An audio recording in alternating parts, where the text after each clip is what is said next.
তাপপ্রবাহের যে পরিস্থিতি চলছে দক্ষিণবঙ্গে, খুব একটা কিছু উল্লেখযোগ্য পরিবর্তন থাকবে না আগামী এক সপ্তাহে। গতকাল বা আজকের দিনটা আংশিক মেঘলা থাকার জন্য হয়তো দু এক জায়গায় তাপমাত্রা সামান্য একটু কম রয়েছে।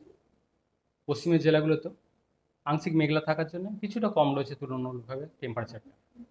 এই মেঘটা কেটে গেলেই কাল থেকে আবার তাপমাত্রা আবার কিছুটা বাড়বে।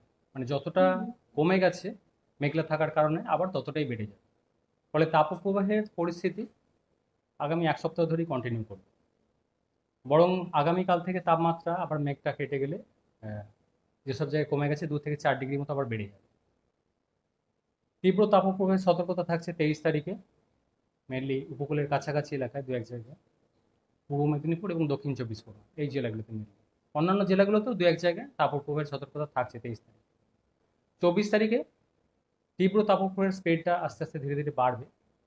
এই 23 তারিখের জেলাগুলো যেটা বলা হলো এর সাথে যোগ হবে পশ্চিম মেদিনীপুর, পশ্চিম বর্ধমান, বাঁকুড়া এই জেলাগুলোতেও 24 তারিখ তীব্র তাপপ্রবাহের সতর্কতা থাকছে। 25 তারিখে আরেকটু তীব্র তাপপ্রবাহের স্প্রেডটা বাড়বে দক্ষিণবঙ্গের জেলাগুলিতে।